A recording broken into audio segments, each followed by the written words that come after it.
So let's talk about strategic studies. It's this absolutely fascinating world that digs into how nations plan for conflict, how they use their power, and really how they navigate the incredibly high stakes game of global politics. But, before we dive too deep, let's start with a question. What's the real difference between a plan to win a single game and a strategy to win the entire championship? Think about that for a second. One is for the moment, but the other is about the whole season. Keep that idea in mind. All right, here's our game plan for this explainer. We're going to start with the basics. What even is strategy? Then we'll open up the strategist toolkit and look at the core concepts. From there, we'll get some lessons from the masters, the people who shaped this field. Then we'll jump into today's tangled battlefield. And finally, we'll wrap it all up by showing you how to start thinking like a strategist. Okay, first up, what is strategy? Before we get into all the complex stuff, we really need a solid foundation. We need to understand how countries figure out what they want and, more importantly, how they plan to get it. So, what are we really talking about when we say strategic studies? Well, at its core, it's the study of how states and other big players on the world stage use their power, especially military force, to achieve their political goals. It's really where war, peace, and security all crash into each other. And this is the world a strategist lives in. It's not just about pushing soldiers around on a map. No way. They're wrestling with these huge ideas like deterrence, trying to prevent conflict before it starts. They're shaping military doctrine and balancing that with intelligence and statecraft, which is really just the art of skillful diplomacy. All these pieces have to fit together like a giant high-stakes puzzle. All right, with that foundation set, let's open up the strategist's toolkit. Think of this as a boot camp for the essential concepts. These are the ideas you absolutely have to know to follow any conversation about strategy. First up, this is a big one that people get mixed up all the time. Tactics versus strategy. Tactics are your short-term moves. They're how you win a specific battle. But strategy is the big picture, the overarching plan to win the entire war. And here's the crucial part. You can win every single battle, but if your strategy is wrong, you can still lose the war. Okay, now let's zoom out even further to what we call grand strategy. This is the highest level, the biggest picture you can imagine. We're talking about using everything a nation has at its disposal. Its economic power, its diplomatic core, its military might. The whole shebang, all coordinated to achieve its long-term goals. Next up is deterrence.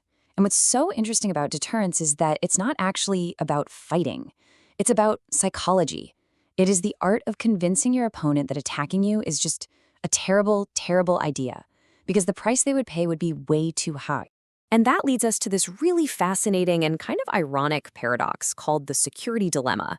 Picture this. One country builds up its defenses, right, just to feel more secure. But in doing that, it makes its neighbors feel less secure. So what do? They build up their defenses. And that can kick off this dangerous spiraling feedback loop of mistrust that can lead to a full-blown arms race. So these big ideas didn't just pop out of nowhere. Where did they all come from? Well, in this next part, we're going to look at some of the master thinkers who pretty much wrote the book on strategy. You can actually trace how strategic thinking has evolved over the centuries. It goes way back to Sun Tzu and his emphasis on deception. Then you have Karl von Clausewitz, who hammered home the connection between war and politics. Then came the naval theorists, who argued that whoever commands the sea commands the world. And then, boom, the Cold War hits, and nuclear weapons force everybody to completely rewrite the rules. Each era just added another crucial layer to our understanding. And if you're gonna know one quote from this entire field, it has to be this one. It comes from the Prussian general Karl von Clausewitz, and it is, "War is a continuation of politics by other means." Seriously, that one sentence changed everything. So why is that quote so important? Because the implication is massive. Before Clausewitz, a lot of people saw war as its own separate thing. A duel between kings or a quest for glory. He said no, that's completely wrong. War can't be its own goal. It must serve a political purpose. Any military action that doesn't have a clear political objective, well, that's not strategy. It's just organized violence. Which brings us to today, and strategy in the modern age. Because even though those core principles are timeless, today's battlefield, well, let's just say it's gotten a whole lot more tangled. Modern conflicts come in a few different flavors. You still got conventional war, which is what most people think of. armies, tanks, planes. But now you also have cyber war, fought in a completely non-physical space. And then you have hybrid war, which might be the most complicated of them all. So let's just break that down. In conventional war, the battlefield is physical, land, sea, air, and the goal is usually to seize territory. In cyber war, the battlefield is digital networks, and the weapons are code and malware, aimed at disrupting things like a power grid. But hybrid war? The battlefield is society itself. It uses a messy mix of troops, hacking, and propaganda, and the goal is to sow chaos and tear a country apart from the inside. Honestly, the list of challenges a modern strategist faces is just dizzying.